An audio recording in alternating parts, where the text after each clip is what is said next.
Welcome to the news on Magic Bricks now. I'm Aishwarya Paliwal. Let's take a look at the top headlines this hour. It's a war on Twitter and on the streets. A day after Shiv Sena announced its plans to end its 25-year-old alliance with the BJP and go solo in the Mumbai civic elections, the fight gets ugly.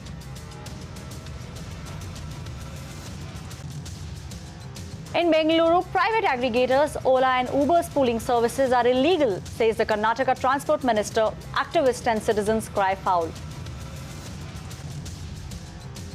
More proof of police brutality emerges from Chennai. Fishermen who helped pro-Jallikat protesters allege that they were mercilessly beaten up and their fisher market vandalized by the police.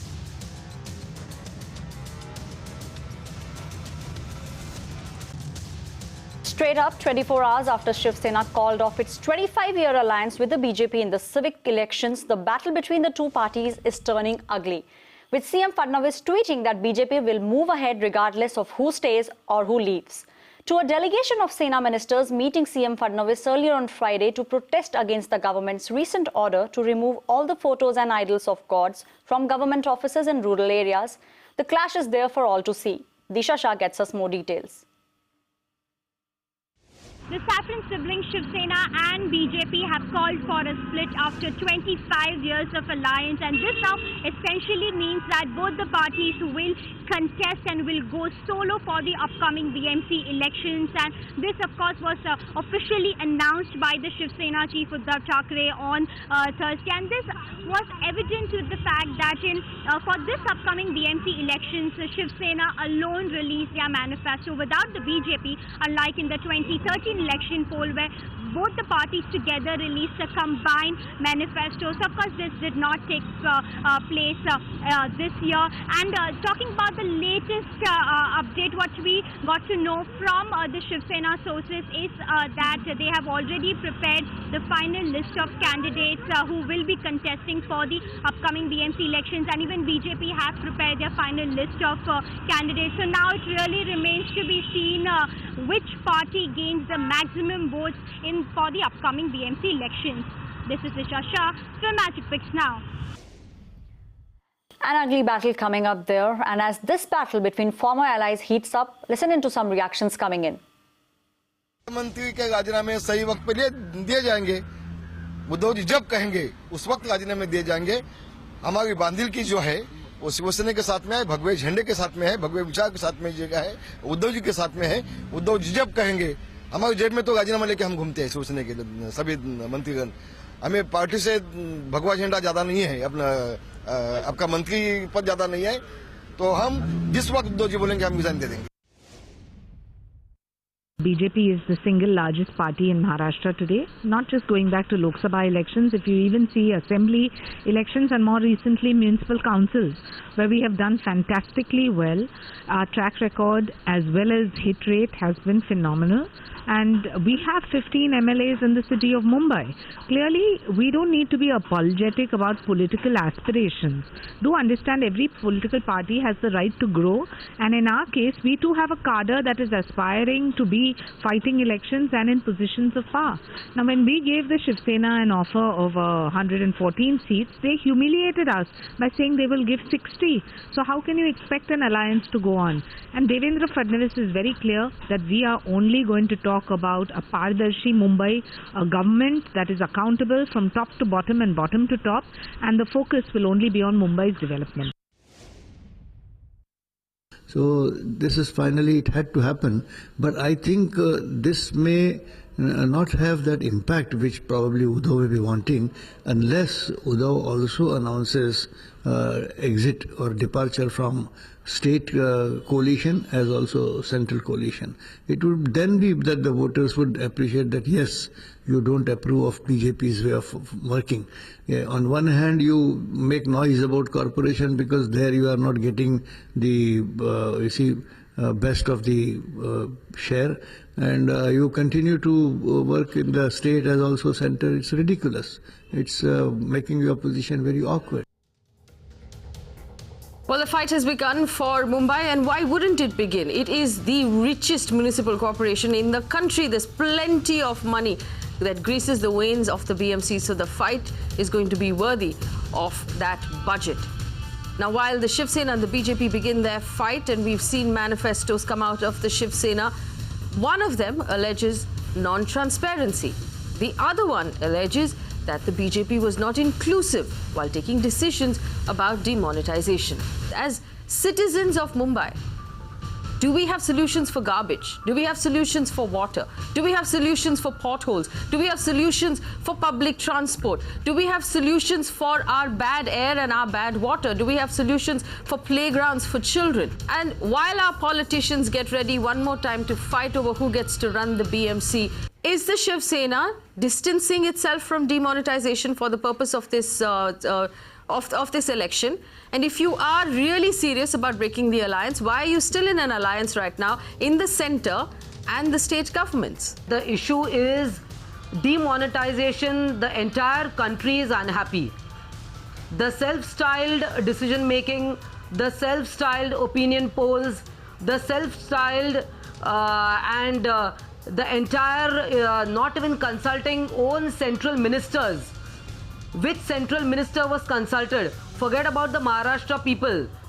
When such important decisions are taken, who is the consultative committee? Who is the advisor? The RBI governor is in dark. Most importantly, I want to say that the reason for the alliance breaking in the first place is because Devendra Fadnavis had, as recently as in December 2016, very categorically stated in the public domain that an alliance in the forthcoming BMC elections will be possible only if A, the Shiv Sena realizes the electoral strength of the BJP as it has evolved over the years, B, the BJP is committed to providing to the citizenry of Mumbai transparent governance. And while this may sound very cliched, and governments after governments have mouthed expletives but done precious little when it comes to accountability or facilitating transparency, I think we walk the talk. BJP always has this holier than thou attitude.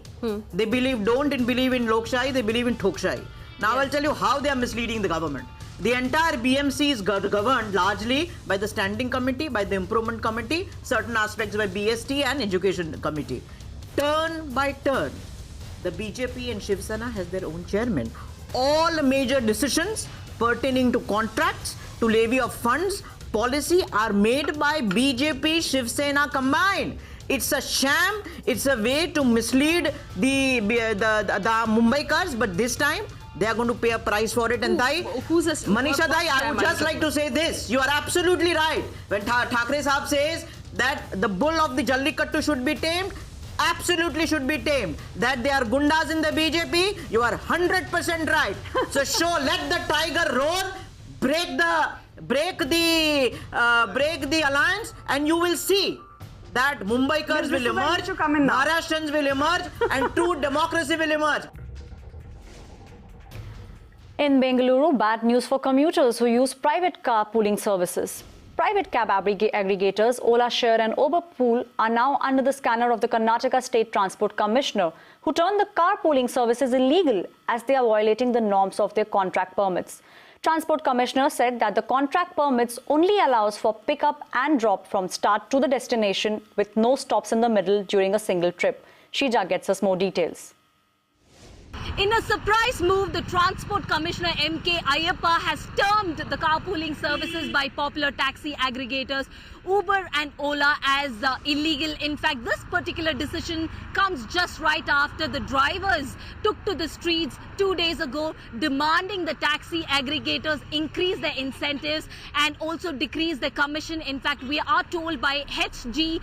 Kumar, the additional commissioner of transport, that according to Karnataka on-demand transport technology rules of 2016, carpooling services are illegal, and he told us that he will be initiating, the transport department will be initiating action against the taxi aggregators for running carpooling services without prior permission. Also, what we understand is that this particular decision of banning the carpooling services has not gone down well with quite a few people here in the city who in fact use this particular service on a regular basis. However, we are also told by traffic expert Sri Hari that if this particular carpooling service comes to an end, it is only going to increase the traffic woes in the city. And in fact, we also know at this point in time is the traffic commissioner and the traffic department will be convening a meeting with the drivers and the representatives of popular taxi aggregators,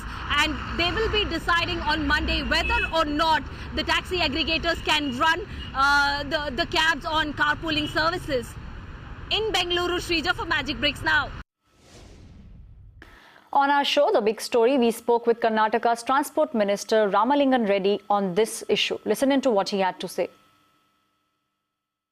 No, carpooling, there is no provision in the Act now at present. At present, there is no, in our Act or our rules, there is no provision. If there is then there is no provision, they have to give a requisition to our government. We will consider their request. We are not against anybody. No, earlier what they were doing, let them do. No, I'm not clear, sir. No, earlier they were using taxis. Now they can continue till the license they will get. They are not above law, and there is no provision. How can they then let them use our transport service? It is the best transport in India. Now, one thing, I am very clear. We are not against Ola, Uber, or anything. Let them respect our rules, regulations. We have given contact carriage permit to them, so they can carry passengers from one place to another place, from one point to another point. But they cannot pick up or set down passengers en route. So that becomes illegal. Since the entire Bangalore is a notified area, no private operator can operate as a stage garage. If they carry the group of persons from one point to another point, we don't have any objections. Either on a sharing basis or individual basis, we don't have any objection. But if they carry passengers on a regular stage carriage basis from one point to another point, or picking or setting up passengers en route, it becomes illegal. It becomes a total violation of permit conditions. Also, sir, this is just a violation. Is that because you're terming it illegal? Yeah, it is a violation of permit conditions. We can book cases against them. Okay. But at present, the High Court has stayed the rules, but we cannot, at present, we cannot go ahead with the enforcement work. Also, so what we understand is that don't you think carpooling also helps in reduction of pollution? I agree. Carpooling certainly reduces the traffic congestion as well as the pollution, but that doesn't mean that we should violate the permit conditions, no. So will you also be coming up with a rule like that, sir, in future? No, we already made it, but however, after the High Court judgment, a final judgment, we will give clarification to them. But government is worried on the other hand, the security and the safety. At 10 o'clock, 11 o'clock, imagine one lady want to come use a Uber or a Ola. If such a case, some car sharing will come into picture, so the safety and security will be in danger. How to safeguard the lady, in fact? Even allowing individually in a car, Uber or Ola, the ladies are finding it very difficult. Number of crimes happening to the ladies. So that is one thing, because it all comes under unorganized sectors. Moving on to Chennai now. The violence that broke despite the police's efforts to disperse pro-Jallikat protesters from Marina Beach has one more victim. The fishermen community is left in a lurch as a local fish market in Nadukuppam was set ablaze by some miscreants on Monday. Now the fishermen are holding the police responsible for this incident. Shweta gets us more details. We are standing on the midst of Nadukuppam Fish Market and the only remains are here. On January 23rd, this has been affected, and people are saying that it was actually affected on the final day of Jallikattu protest. Police have said that they have not caused any harm and it is a work of anti-social elements, while women folks here told that it is a work of policemen and they have indulged in violence activities. Here we see there are a lot of problems, and the CPI leader has said that this is actually very pathetic situation and a work should be done by the government, and they have to restore this, they have to get a proper solution in this regard. In Chennai, Shweta for Magic Bricks Now.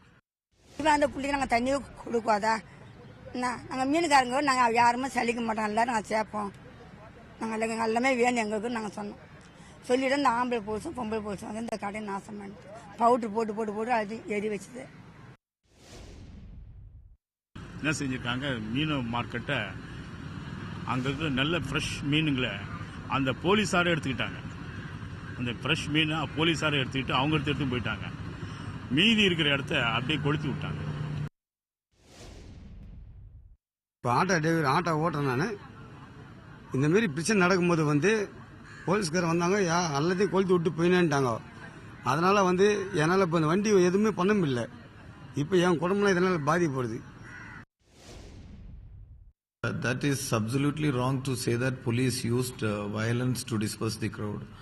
Police used minimum force to disperse the violent mob in places where the agitators or the rioters pelted stones on the police.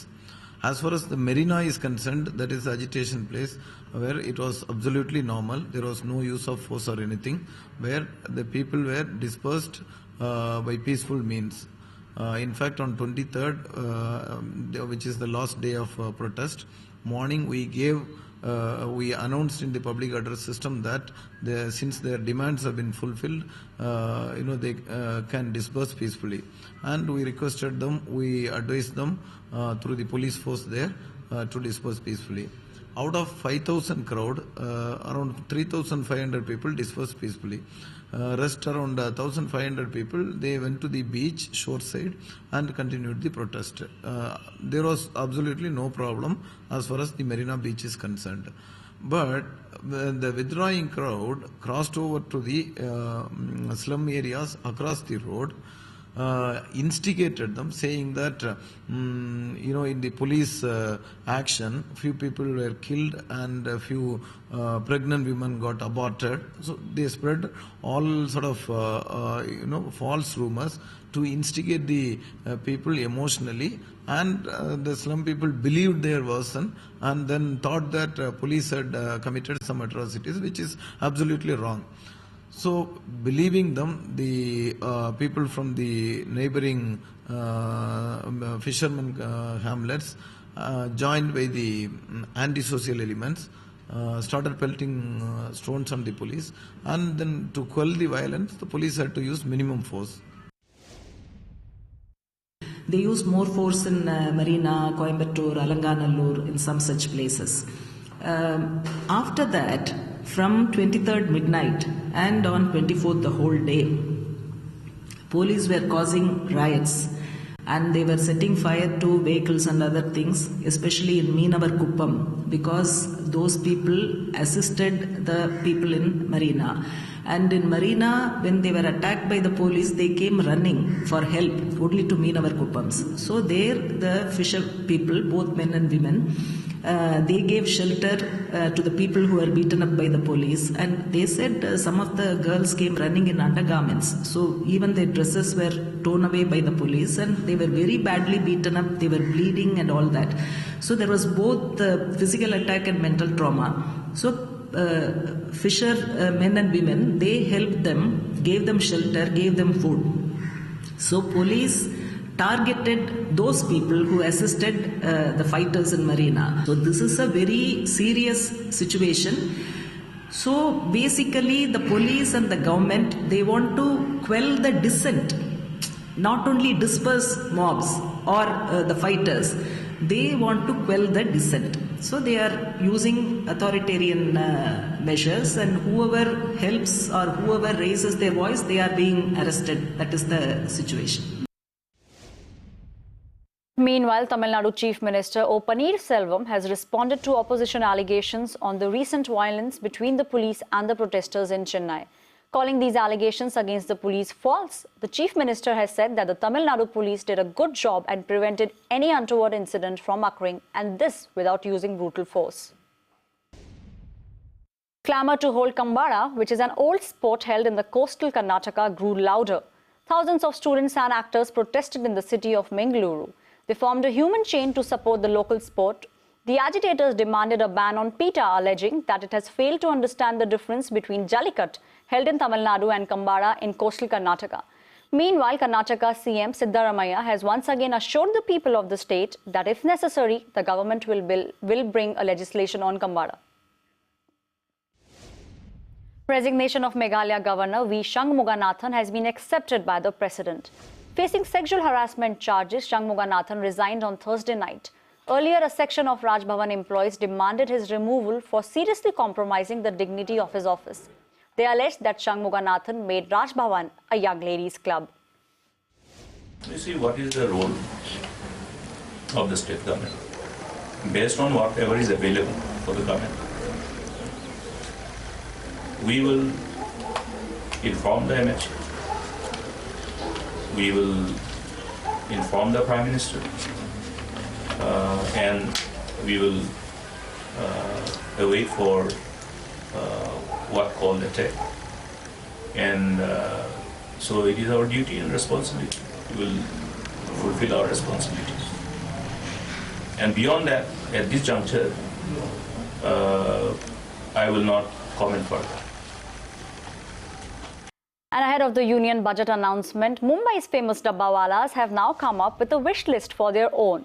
Their wish list includes larger luggage compartments in local trains and a fare cut. Richa Sharma brings us more details.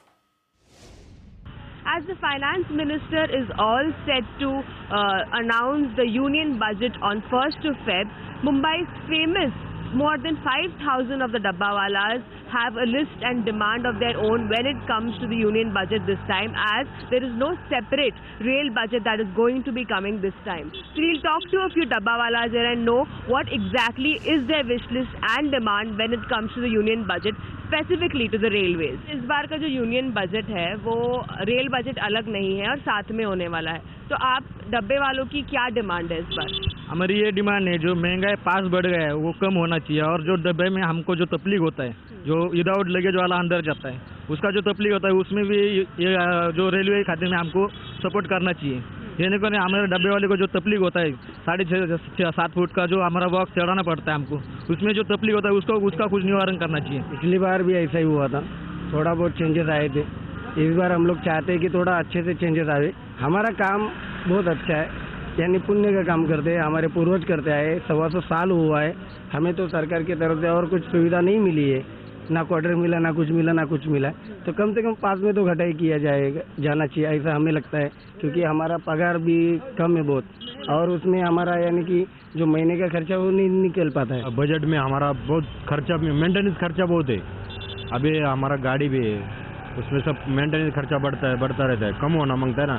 महंगाई बढ़ गया, अब बोलेगा अच्छा दिन आने वाला है, तो आप भी अच्छा दिन नहीं है, हम लोग को गरीब को तो गरीब ही रहेगा। As you saw that these dabbawalas shared their grievances with us as well as their wish list and demand with us when it comes to the union budget this time, where the railways haven't been separated, and they demand that not just the fares but also the sizes of the compartments should be increased, and also the outsiders that enter the luggage department or the luggage compartment every single day causes a lot of inconvenience for them. Now we will have to wait and see in the upcoming union budget that comes out on 1st of Feb, any of their wish list and demands get fulfilled or not. This is Richa Sharma for Magic Bricks Now. The Times Group has pledged to help India transform into a digital economy. We have pledged to work on ground to help people adopt digital modes of payment.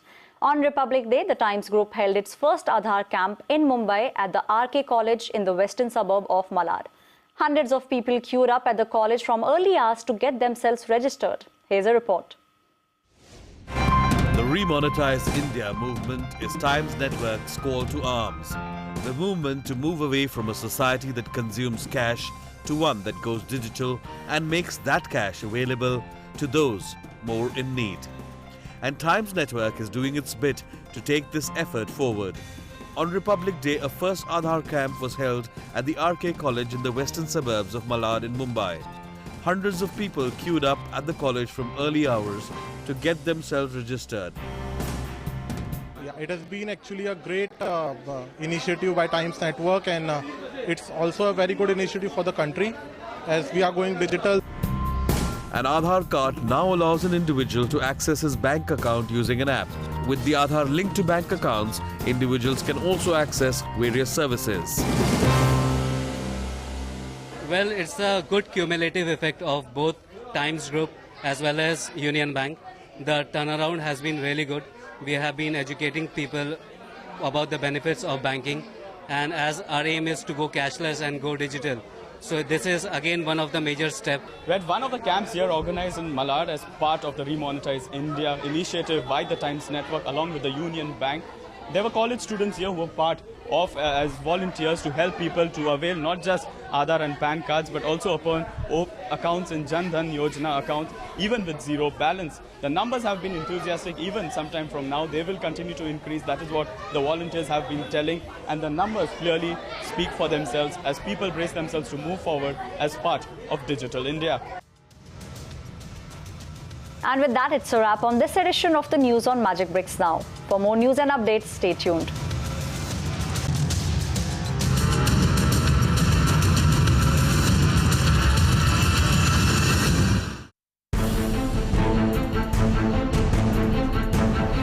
I think Finance Ministry need to do prioritization of home loans, especially for affordable housing segment, because otherwise there will be a monetary tightness.